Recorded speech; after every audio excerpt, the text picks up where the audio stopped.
My grandpa, a retired homicide detective, just told me the case that still keeps him up at night. He was a detective for 27 years of his life, and I grew up listening to the tales of he and his fellow lawmen. As a child, he obviously amended the stories quite a bit to make them age appropriate, but as I grew up, more and more of the true stories came out. Starting about 2 years ago, my grandpa got sick. He's been on a slow decline ever since, and while it's been one of the hardest things I've ever had to deal with, his illness acted as the catalyst for a set of stories he'd never before brought up. He said he kept them filed away deep in the folder he doesn't like to open. He calls them the impossible ones. But this last one, the one he told me last night, he says it's the one that still keeps him up some nights, the one he thinks about every day. He said he's looked over the case files more times than he can remember, done a full re-examination of it all more times than he can remember, and it never makes any more sense. He said he only told me now because he can feel in his bones that he doesn't have a lot of time left. I recorded him telling me the story, so what follows is my transcription of the case, verbatim. I've only excluded his coughing fits and any off-topic remarks made during the telling of the case. The case was a murder/kidnapping. At least that's what it looked like, and it was me and Olson. I've told you about it. There was a family, the Nabels. There was Benjamin, the husband, Jennifer, the wife, and Katie, their 6-year-old daughter. One of their neighbors had gone out for the paper around 6 a.m. and saw the Nabels' front door wide open. When she went over to see if everything was okay, she saw the wife's body. The neighbor called 911 and eventually we were sent over there. Now, when I say there was no outward signs of a struggle, I mean it.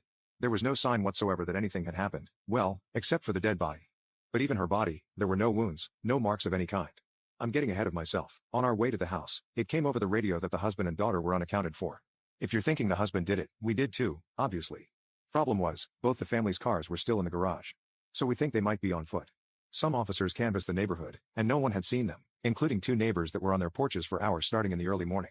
No one had heard any kind of commotion coming from their house, either. I mentioned the wife's body. She didn't have a hair out of place. She was on her back in the kitchen, about a third of her upper body was under the table. We found out after the autopsy that, well, she just died. There was no cause that they could find.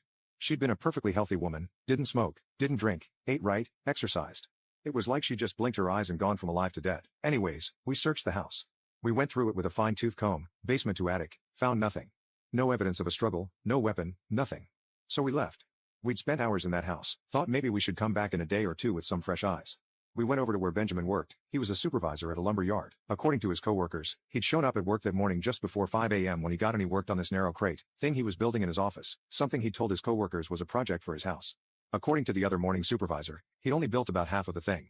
Around 6:15, he said he was running to the bathroom, and that was the last anyone saw him.